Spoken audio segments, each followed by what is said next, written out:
Hello everyone, it's Theme Park Avenue, I'm Eric. I have been on nearly 400 different roller coasters, and in this video, I'm going to rank the 50 best I've ever ridden. This is definitely a tough list to make. I have to consider the intensity of the ride, the theming, and just how fun it is. You will likely disagree with a lot of these rankings, but that's part of the fun. Now I must note, rides that are now closed or exist in a new form that I have not ridden will not count. For example, King Ka and Lightning Rod are ineligible. Otherwise, let's begin. Number 50 is Canobie at Hershey Park. A hypercoaster, meaning it's over 200 feet tall. It's very grand in scale, and it offers tons of great moments of weightlessness. That airtime is just so much fun. The ride looks beautiful, you feel very open, the wind is in your face the whole time, and even if it is not the fastest or most intense ride out there, it's just a lot of fun. Number 49 is Alpengeist at Busch Gardens Williamsburg. This B&M invert is a lot more intense. There's no airtime, but the first half is so powerful. The first drop is huge, and at the valley, you feel like you're flying through the layout. The Cobra roll is a wild moment of intensity. Absolutely insane. And the second half does lose speed, but it's still very enjoyable thanks to the great terrain, small bit of theming with some of these snow patches added in, and still some fun inversions. Definitely an excellent roller coaster. Number 48 is Big Bear Mountain at Dollywood. You've heard me talk about this before. It's a family coaster, and it maybe shouldn't be in the top 50. It's certainly the slowest ride on here, smallest in every sense of the word, but you know what? It's a pretty darn amazing ride. The pacing is flawless, the ride looks great, the soundtrack is stunning, and the way it's incorporated into the roller coaster is unbeatable. Sometimes, you just enjoy a roller coaster so much that even if it doesn't offer much thrill, it's just one of the most fun, and therefore one of your favorites. For me, that's Big Bear Mountain. Number 47 is Dominator at King's Dominion. This is my favorite B&M floorless roller coaster. It's pretty much perfect. It offers similar intensity to Alpengeist, but also a similar level of weightlessness to Canobie. It's not quite as good in either regard, but it's a bit of a best of both worlds situation. Not to mention, its vertical loop is so large and offers so much hang time that it might be my favorite vertical loop I've ever been on, and there is a lot of competition. The ride is lengthy but still very well paced. Simply put, I love it. Number 46 is X-Flight at Six Flags Great America. This is the first wing coaster on the list, and I love wing coasters. The model just looks so beautiful from off-ride, and being held out to the side over the ground instead of the track is a lot of fun. It gives you a sense of openness that a lot of roller coasters, even like Canobie, can't quite compare to. And X-Flight is straight up just a great roller coaster. The wing over drop is a blast every time. The inversions are super intense. The near miss elements look awesome and are just a spectacle to behold. The ending can be a little shaky if you sit in the outside seat, but otherwise, X-Flight is just an unbeatable roller coaster. Maybe not unbeatable as it's still only number 46 on the list, but I like everything about it. Number 45 is Thunderbird at Holiday World, another wing coaster. This one is far more intense. It stays low to the ground a lot more, traveling through a forest, and the near-miss elements are a lot funnier due to the way they were cut out. This one is perhaps not as graceful as X-Flight, but it's definitely a lot more thrilling, and the stronger pacing, in my opinion, does push it over the edge slightly. Number 44 is Nemesis Reborn at Alton Towers, the first UK roller coaster on the list. This invert is almost as intense as Alpengeist, but it has much better terrain. And Alpengeist already looks beautiful, but this ride might be the most gorgeous roller coaster I've ever seen. It's unbelievable. The way this ride goes in and out of the ravine has so many theming elements, and utilizes the terrain to the absolute best of its ability. The first drop is teeny tiny for crying out loud, but the rest of the ride makes up for that. Every inversion is powerful, every drop is great, every turn is so well paced, and while you're watching from off-ride, it's a pretty great experience in and of itself. But on-ride, Nemesis Reborn is no doubt one of my favorite roller coasters in the UK, and favorite roller coasters in general. Number 43 is Goliath at Six Flags Great America. This is an RMC wooden coaster. Very impressive in height, not so much in duration. The ride does feel like it's over a bit too quickly, but while you're on the ride, you experience some pretty amazing moments. The tall first drop is an excellent start, and the two inversions, the dive loop and the stall, are both unbelievable. Especially the stall. You're held upside down for such a long time, and it's awesome. The airtime moments are also certainly very high tier. So while the ride is short, I would consider it short but sweet. Number 42 is Montu at Busch Gardens Tampa. This ride is essentially Nemesis on steroids in my opinion. It still goes underground and uses terrain pretty nicely, but it is way more focused on intensity. Certainly it has the advantage of not having to work with the height limit, but being taller and faster does lend the ride to way better moments. Most notably, the Batwing. The Batwing is an underground inversion, but it's way more powerful than anything I've talked about so far, frankly. It's just unbelievable. The ride is well paced, even throws you out of your seat with airtime a few times in the second half, and it's definitely a pretty hard inverted coaster to beat. Number 41 is Gatekeeper at Cedar Points. Pure grace is the best way to describe this one, and yet, the ride is still intense. Many consider it forceless, but I just never got that, and my most recent rides were certainly powerful. The wing over drop is insane on this one, much better than X-Flights in fact, and the airtime hill delivers in a way that nobody ever talks about. The near-miss elements are awesome on and off ride, just like the other coasters. Frankly, Gatekeeper is very short on flaws. The finale is kind of unremarkable, but it is more enjoyable than X-Flights. I think in general, Gatekeeper is the best of both worlds for Thunderbird and X-Flight. It's better paced than X-Flight, but also has better moments than Thunderbird. As a result, it's my favorite wing coaster, and one of the most underrated coasters I've ever been on. Number 40 is Outlaw Run at Silver Dollar City. This one was not my favorite when I rode it, as it could be a little rough. My back row ride was shaky. But it's hard to deny, this is one of the most relentless rides on the whole list. It is so powerful. The intensity is pretty hard to beat, the pacing is immaculate. You soar through the final inversions in a way that very few roller coasters have. The setting is also quite great. You're out in the forest, so that adds a little bit. I think if I got more rides in this one in the future, it could go way up on the list. Number 39 is Raging Bull at Six Flags Great America. This hypercoaster is weird. The first drop is top tier. Otherwise, the ride is mostly just turns. They're large, but not super forceful. And yet, I love the ride for feeling like an adventure. The duration is not remarkable, but the ride feels like it goes on forever.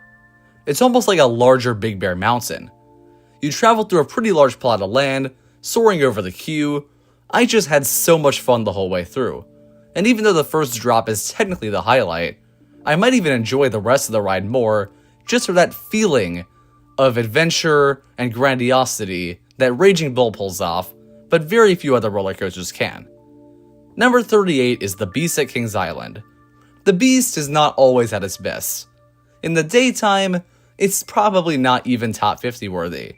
But no matter what, its second half is pretty remarkable. The final helix is genuinely terrifying.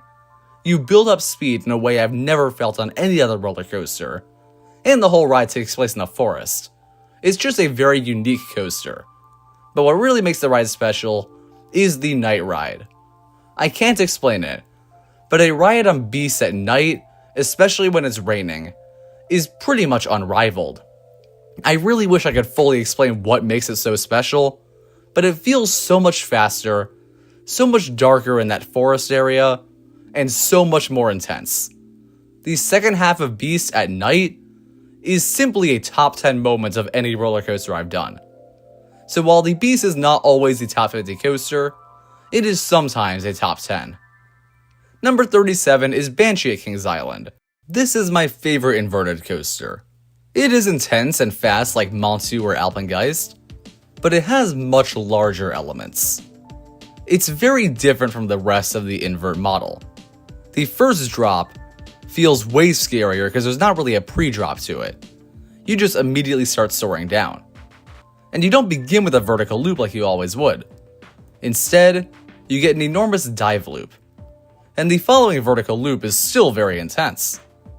The ride is followed up with more grand sweeping moments that still keep a strong sense of speed. And the ending includes a 0G roll, which is maybe the best moments of the whole ride. Other inverts tend to peter out a little bit in the second half. I mentioned that with Alpengeist. But Banshee is non-stop fun. It's kind of like the best of both worlds for inverts. It is the sweeping scale you'd expect from something like a wing coaster or a hyper coaster, but still stays very intense. Some may prefer the tighter elements of Montu, but Banshee is still my favorite invert. Also, it's not rough. It's literally never been rough, that is a myth. Number 36 is Manta at SeaWorld Orlando. We move to a new B&M roller coaster model, the Flying Coaster. This one is one of my very favorites. You really do feel like you're flying. And while being on your stomach may not be the best sensation for some, I've always enjoyed the way the Flying Coaster feels. It allows for a great sense of intensity, especially on the pretzel loop. The pretzel loop is one of the best inversions ever created. Not to mention, the ride is more than one great moments. It is beautiful the whole way through. The iconic dip over the water is certainly an awesome moment. And even if the pretzel loop is the highlight, the rest of the roller coaster still feels so fast thanks to the great Flying Coaster model. Simply put, this ride is flawless. Number 35 is Tatsu at Six Flags Magic Mountain. Another flying coaster, and also flawless. But this one has a very different perk. While Manta has great landscaping, Tatsu's terrain usage is even better because it's built on top of a mountain, and it feels way taller than Manta. Therefore, it captures the feeling of flying even more than that one. Not to mention, this one ends on the pretzel loop, and making the pretzel loop a finale means the ride is far more entertaining the whole way through. As a result, Tatsu is even better than Manta. Number 34 is Leviathan at Canada's Wonderland. This is a giga coaster, meaning it's over 300 feet tall, and you feel that. Simply put, while it's been a while since I rode this one, its height and speed are enough to outclass everything I've talked about so far. It's maybe not as perfect a layout, maybe feels over a little quickly, but it's just such a tall and fast ride, and those stats do make the difference. Number 33 is Goliath at Six Flags Over Georgia. This one's a mere hypercoaster, only 200 something feet tall. But you know what? It has everything. The first drop is arguably as good as Leviathan's. The floater airtime on the following hills, wonderful. The way this takes you outside of the park through the parking lot, unique and fun. The helix, intense. The final airtime hills, straight up ejector, launching you out of your seat with shocking intensity. This ride is simply the jack of all trades as far as hypercoasters go. Very hard to beat. Number 32 is Orion at Kings Island. Another giga coaster. This one does have its lower moments. It doesn't hold its speed as well as the other gigas in my opinion. But there are two moments that stand out as some of the very best on the list. The first drop stands out. It might be the best first drop, period. It feels like it goes on for such a long time, you're lifted out of your seat for so much of it, and it's just wonderful for that. Then there's the speed hill, which you do take at a pretty fast speed, and get launched out of your seat incredibly effectively. Great mix of speed and airtime for that, and for the first drop. Otherwise, the ride is just good the whole way through. But those elite moments do help push us above even many of the other B&Ms on the list. Number 31 is Mako at SeaWorld Orlando. Another great hypercoaster. This one has airtime hills galore like many of the others, but it is newer than the rest, and the 5-second airtime hill not long after the first drop is maybe a top 3 airtime moment on this whole list. I cannot stress enough how scary it is. The restraint is very open on the B&M Hyper, and when I was on the 5-second airtime hill most recently, I genuinely felt like I was getting slipped out of the seat. I've never felt that way with any other Airtime moment before. And the rest of the ride is still excellent. Still looks great, still fast-paced, still a pretty strong second half. But that 5-second Airtime hill needs to be addressed as one of the best moments of any roller coaster ever built. Number 30 is Diamondback at Kings Island. Of all the B&M hypers, this one's my favorites. It's not as wild as the other ones, it doesn't have an Airtime moment as good as Mako's, but there is sort of a personality to this one, and it just makes the ride more fun. I love the forested setting more than pretty much any other hypercoaster. The ride has run trimless for me, meaning it's been even faster than the others, and the splashdown is just such a fun finale. I can't really point to what makes this one my favorite hyper, but it very much is. Number 29 is Wicked Cyclone at Six Flags New England. Here we go, the first RMC hybrid coaster on the list. RMC hybrids rule the top 30, and this one's no exception. The final third loses speed a bit in my experience, but the roller coaster is otherwise just relentless. Airtime and inversions galore, despite being pretty small. It keeps a very strong sense of speed. Arguably, being smaller means the elements are tighter, and that makes it more thrilling. Wicked Cyclone is not my favorite RMC hybrid, but it's still one of the very best coasters I've done. Number 28 is New Texas Giant at Six Flags Over Texas. The first RMC hybrid. It's grand in scale, so it does lose speed faster than Wicked Cyclone. But I love this one in the same way I love Diamondback. This one feels rowdier than other RMCs. Not necessarily more intense, but rowdier in a very unique and fun way. The finale is also so much fun, with colorful tunnels that remind me of the splashdown on Diamondback. This is very much not the best RMC hybrid, but it's still one of the most fun in my opinion. Number 27 is Twisted Timbers at King's Dominion. This RMC hybrid is non-stop Airtime. There are inversions as well, most notably the fun barrel roll drop. But simply put, it's just so many Airtime hills, and they're all great. It feels like it might have the most Airtime of any RMCs, save for one other I'll get to much later. But on its own, that's fine with me. I love Airtime moments, and Twisted Timbers certainly delivers. Number 26 is Phantom's Revenge at Kennywood. This ride is unhinged. Its very existence baffles me, especially with the second drop. The second drop is larger than the first, going into a beautiful ravine. And once you hit that moment, this ride is just otherworldly. The drop is demented in terms of speed and intensity, the ride can be a little shaky, and the following Airtime moments are all brutal. The restraints are very, very open. You fly out of your seat. It's almost like Magnum XL 200 Airtime. Not as painful, so I think it's a little more manageable for me personally. As a result, this is one of the most wild coasters I've ever done, and it earned a very high spot for that reason. Number 25 is Hyperia at Thorpe Park, the finest of the UK. There are a few moments on here that I would consider very, very high tier. Some of the very best on the whole list. The twisted first drop, the outer bank curve into the barrel roll, and the stall into the dive loop. All of these are among the very best elements I've done. They're so uniquely designed, and yet they offer great forces in and of themselves. It's the perfect mix of creativity and intensity.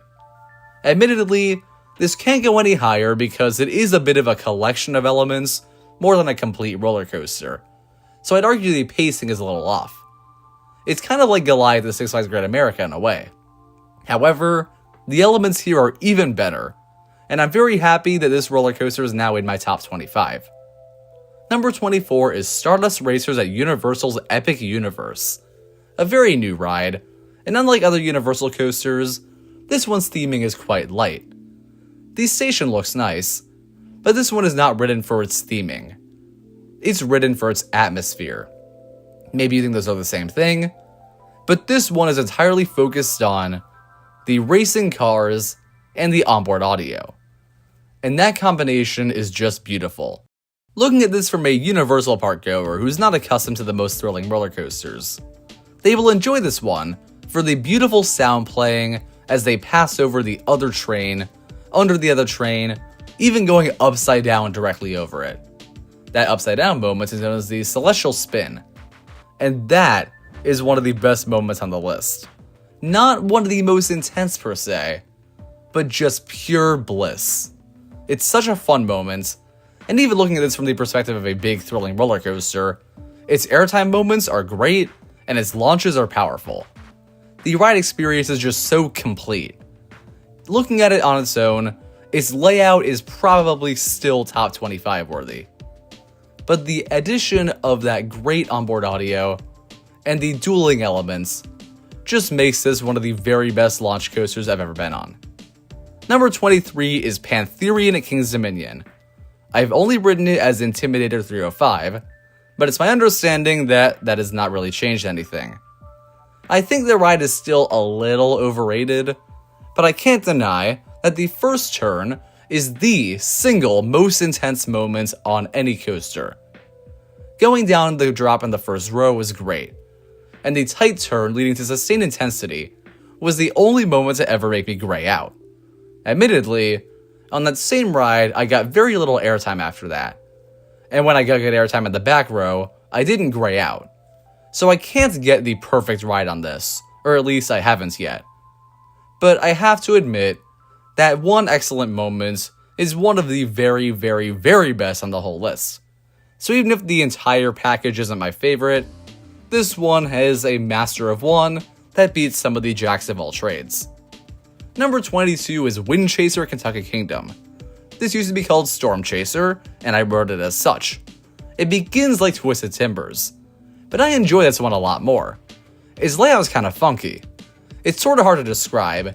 It doesn't feel quite as fast necessarily as other RMCs, but it feels very intense. It gives a similar sensation to Outlaw Run, but it's smoother, has better airtime moments, better inversions, and a very weird finale that I enjoy quite a lot. It's one of the most distinct RMCs, and it stands out as excellent for that reason. Number 21 is Legend at Holiday World. Now we get to some wooden coasters. True wooden coasters. And Legend is an insane one.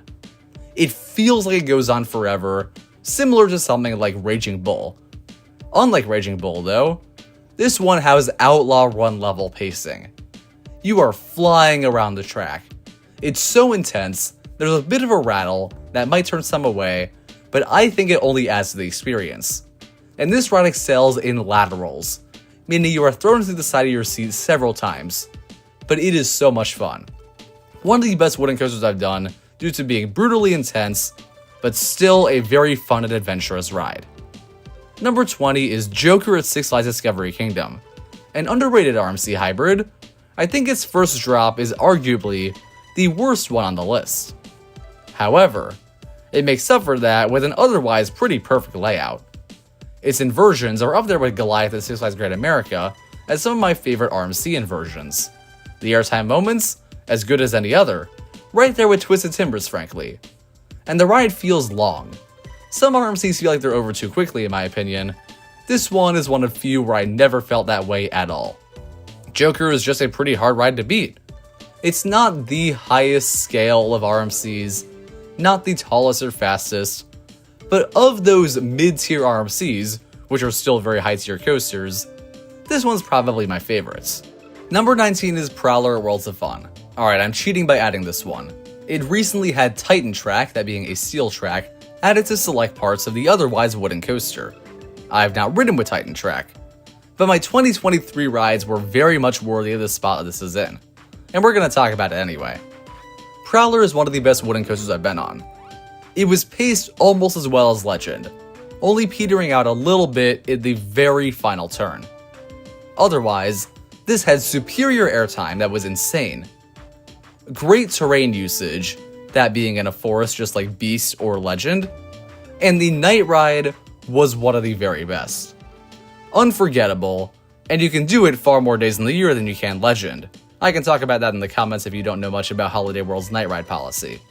But anyway, Prowler is just a near perfect wooden coaster, and while it probably shouldn't be on this list, I wanted to praise it one last time. Number 18 is Thunderhead at Dollywood. This one is like Prowler, same manufacturer, not the same forested setting, but it does have one more strength that Prowler doesn't. Whereas Prowler loses some speed at the very end, Thunderhead is crazy pacing the whole way through. I can't fault anything about the ride, and as of right now, it's probably the best coaster at Dollywood. Number 17 is Railblazer at California's Great America. This one is by RMC, but it's not a hybrid. It's a single rail, and this ride is short. It is probably the shortest one on the whole list, and yet, it feels so complete. I mentioned on Wicked Cyclone that the smaller elements lead to a stronger sense of speed. That is truer on no other roller coaster than Railblazer. Railblazer feels insanely fast. It goes 52 miles per hour, which is slower than most coasters on here, but it feels way faster. Just looking at footage, it looks faster. This ride's pacing beats Outlaw runs, while still being a glass-smooth experience. Even if the individual elements don't stand out to me that much, that sensation of just flying through this tight layout is one of the best on the entire list. Number 16 is Pantheon at Busch Gardens Williamsburg. A multi-launch coaster I first went on this year. I was shocked at how good this one was. It does begin with technically the most self-indulgent pre-section of any launch coaster ever, almost like an RMC hybrid. But once you get to the swing launch, this ride is unstoppable. That final pop of airtime after you descend down the backwards spike and go through the fastest launch is brutal. And it's the best moment of airtime on the entire ride. And that's even against an outer bank curve and a top hat, both of which certainly provide. Not to mention there are great inversions, most notably the stall. This one is pretty flawlessly paced, and while I thought the whole backwards section would be a bit gimmicky, it's the best part of the whole ride, so I really can't complain. Pantheon is just one of the very best launch coasters ever built. Number 15 is Maverick at Cedar Point. Speaking of launch coasters, Maverick has it all, but it's nothing like Pantheon. There's no backwards section, but it doesn't need it. It begins with what kind of feels like a lift hill. It's still a launch, but it's not super fast. But once you get to the top, you experience a 95-degree drop, sharp turns through a themed canyon wall, awesome inversions, quick pops of airtime, the themed tunnel launch that leaves you going from pretty much 0 to 72 miles per hour, tight turns, a beautiful moment over the water, wild moments of sideways airtime, some extra airtime to end it out, and there's really nothing to complain about. I do find the restraints to be a little painful at times, but otherwise, this ride is one of the most relentlessly paced in the whole list, even though it's not really as fast as something like Intimidator 305, for example. This one is sort of like Railblazer. Not the tallest, but a gorgeous experience, perfect the whole way through, one of the very best roller coasters on the list, only beaten out by ones that have more impressive stats for the most part. Number 14 is Shivering Timbers at Michigan's Adventure. I don't love Michigan's Adventure as a park, but its headliner attraction is incredible. It is the only roller coaster to ever make me cry, which might sound like I cry out of fear, but truly, I don't know what caused it. But the incredible sense of speed this one pulled off, and the several airtime moments, and the shakiness, led to a perfect balance that had me laughing and crying the whole way through the second half of the experience. There is one moment that I think feels jarringly weird, where the grade of the hill seems like it shouldn't be what it is, but otherwise, this one just has some of the wildest airtime, largest elements, greatest pacing, and pretty much everything about it is just masterful. I love Shivering Timbers very, very much. Number 13 is The Voyage at Holiday World. This is like Shivering Timbers. It's tall, begins with sweeping airtime hills, but it's even better for a few reasons. First of all, it's longer, which didn't seem possible, but this one is an absolute odyssey. It very much is a voyage, like the name suggests. After the largest hills, you're back in the forest for a while, experiencing laterals just as good as Legends. And yet, the ride has tricks of its own, with several airtime moments in the second half. This one doesn't just feel like it goes on forever, It pretty much does. One of the very longest on the list. Almost as long as the Beast, but far faster and far more intense. The Voyage is a brilliant work of a wooden coaster, one of the very best ever built. It's not my personal favorite coaster like it is for a lot of people. I think I didn't get the very best rides on it. But maybe someday, I'll get that night ride. Number 12 is Top Thrill 2 at Cedar Point. Top Thrill 2 is a very new coaster. It replaced Top Thrill Dragster, and it is currently the tallest roller coaster in the world, and the second fastest. It's essentially Pantheon's swing launch section, but much, much grander in scale. And I love the way it feels. Going backwards at 100 miles per hour, flying up a vertical spike, is something that's existed before, but never felt nearly this intense, or this fun. And then the final launch, despite being not nearly as much acceleration as the original 0 to 120 mile per hour launch, is great. You feel the speed, and one of the best things about this ride is the very open restraint. It's almost like a B&M Hyper, and I got a very similar sensation to what I got on Mako, where the airtime felt made me feel like I was flying out. I felt like I was jumping all over the place while I was in Top Thrill 2. Its stats are impressive. The layout is still very complete despite essentially being just one hill and one spike, and it is one of the most fun coasters on the list. Maybe not one of the most intense technically, but definitely pure amusement.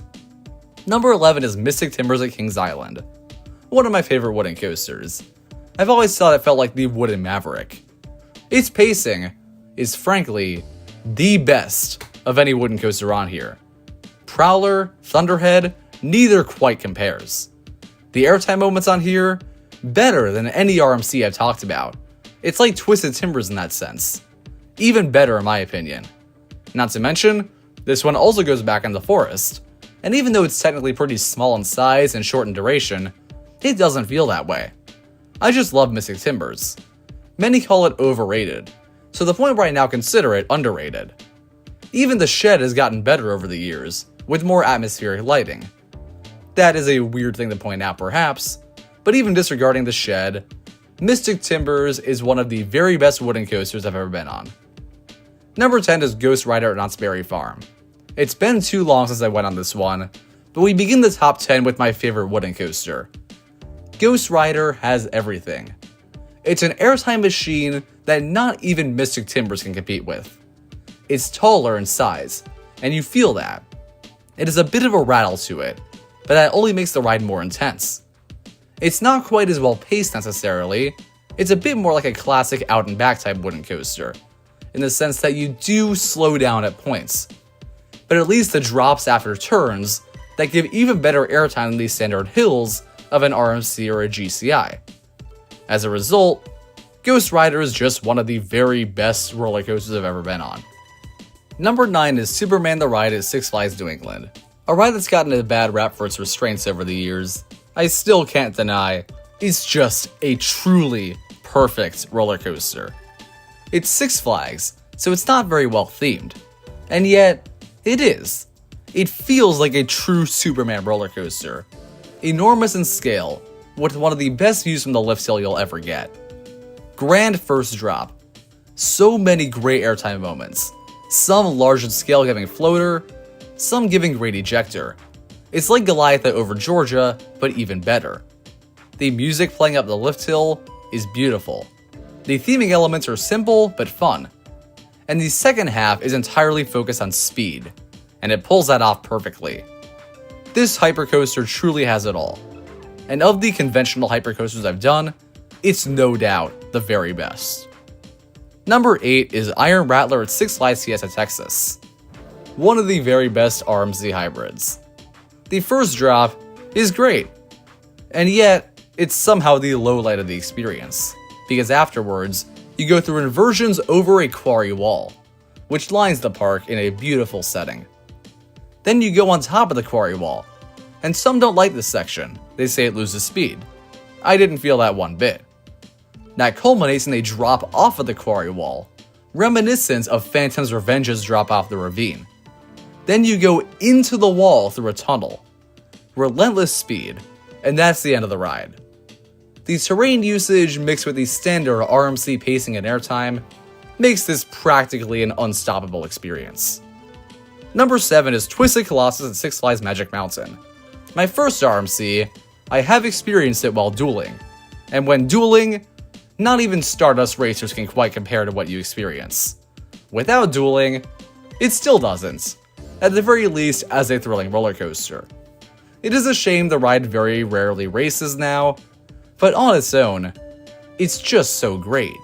You experience 2 different RMC layouts, similar but not the same, and you always get to go on both of them.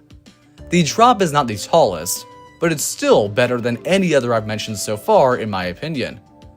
Furthermore, the airtime moments are better than any other I've talked about so far.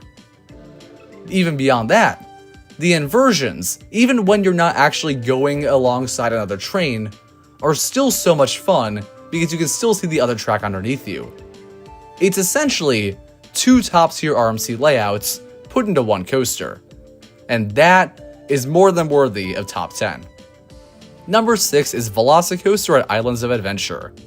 Velocicoaster is the one coaster on the list to truly have it all. I've talked about the thrills in other coasters, and yeah, this provides. The first half has tight turns, not the fastest paced, but still very fun, and they feel faster as a result of the very tight layout.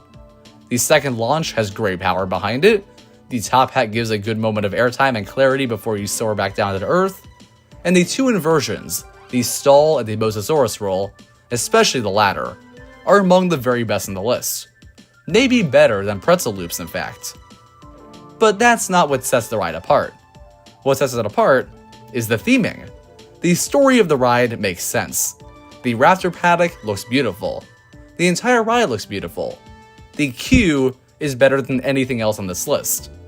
That added level of theming and storytelling does elevate this ride experience. Not as much for me as maybe for others, but even on its own, this layout no doubt earned a top 10 spot. Number 5 is Millennium Force at Cedar Point, a coaster I have praised to no end for most of my life at this point. There's not much I need to say. Even if I did get a weaker ride this year, that still leaves 20-something rides that have all been perfect, with the best first drop of any coaster, the second most intense turn I've experienced, great airtime moments, an awesome sense of adventure like Raging Bull, but a much better sense of speed than maybe anything I've discussed so far. Millennium Force really does hold its speed like no other coaster. It's just so impressive in that regard, and I love every second of Millennium Force. No doubt, still one of my very favorite roller coasters. Number 4 is Fury 325 at Carowinds, the one giga coaster that can overtake Millennium Force. This one is truly perfect. I've said perfect a few times, and I think there are multiple perfect coasters, but Fury 325 is the most perfect of perfect. Everything about it. Its first drop is taller than Millennium Force's, and it's almost as impressive in terms of airtime and thrill. The sense of speed, just as good. The elements, even more creative. This layout has a tightness to it that no other Giga Coaster layout does. As a result, it feels a bit closer to something like an RMC in a way, but much larger in scale. Fury 325 is just kind of an unbeatable coaster. In a way, as there are still 3 coasters that I think beat it. Number 3 is Wildcat's Revenge at Hershey Park. One of 3 RMCs I have yet to talk about. Wildcat's Revenge shocks me. It did something that not even Millennium Force or Fury 325 could do. It got better as the ride went on. It started out great. First drop, first inversion, opening airtime hills, all excellent. Certainly high tier RMC. But once you hit that wave turn, this ride just hits a whole other level of thrills. The pacing gets way more relentless, seriously beyond what Outlaw Run can do. With more aggressive airtime, much more violence in the elements, and it is one of the most insane experiences of any coaster I've had. The idea of building up and getting faster as it goes on, I liked the original Wildcat more than most, but I'm glad that the replacement is one of the very best roller coasters in the world. Number 2 is Seal Vengeance at Cedar Point. We all know about this one already. It's been called best in the world by so many for so long, to the point where it's deemed overrated just for not being your number 1. And I get that. We've heard time and time again how it is the roller coaster for Airtime. Everything from the first drop, to the Outer Bank curve that might be the best Airtime moment on the whole list, to the crazy finale of 5 aggressive ejector moments. It is madness, and I love that. But what makes Seal Vengeance really stand out from the pack is just how long it is. The layout is beyond expansive. At night, this ride truly feels like it's going on forever. And yes, other rides like Raging Bull and Beast can give a similar feeling, but those don't have the same level of airtime that this does. This has the top tier pacing and weightlessness of pretty much every roller coaster I've talked about in the top 10. However, it also has that feeling of fun and adventure that rides lower down the list did. So this ride has pretty much nothing to faults. It has superlatives galore, and even though it's not number 1 anymore, it is definitely still a very worthy contender. But number 1 is Iron Gwazi at Busch Gardens, Tampa. Iron Gwazi is just the one. Seal Vengeance does wow me every time. And when I just went to Cedar Point a few weeks ago, I was thinking maybe it would take back the crown. It does do some things better. Its layout is much more complete than Iron Gwazi's. Iron Gwazi does feel like it's over a bit more quickly. And I don't think Iron Gwazi's finale, heck, its second half, is as strong as Seal Vengeance's in general. But what Iron Gwazi does is intensity. Indeed, I-305 is the single most intense moment on here, but Iron Gwazi's pacing and forces and individual elements are simply my favorite combination of any roller coaster on here. The first drop outdoes Seal Vengeance. The Outer Bank curve, just as good. The death roll, it's like a barrel roll drop if you had speed already going into it. So it is my favorite inversion ever. And the wave turn over the station, on par with Wildcat's Revenge. Maybe even better. There are technically some individual elements that don't stand out as much, most notably the stall. But they don't need to, because beyond that, you're flying through the layout, you hit the final brake run with a lot of speed. So maybe it feels like the ride could have been longer, and still maintained a pretty good pace, similar to Seal Vengeance. But I don't mind. Iron Gwazi is just the complete package, pure intensity, pure adrenaline. It's pretty much everything I could possibly want in a roller coaster. And the fact it's at my home park, I am very grateful for. When I first rode it, I truly thought it had no chance of being number 1. I wasn't even considering that possibility. But one ride in Iron Gwazi was enough to shut me up, change my mind, and put it at the top of the list of my favorite roller coasters ever. Thank you for watching. I hope you enjoyed this video. Please comment down below your top 10 or top 50 if you have the time. Subscribe for more theme park videos. I'll see you next time.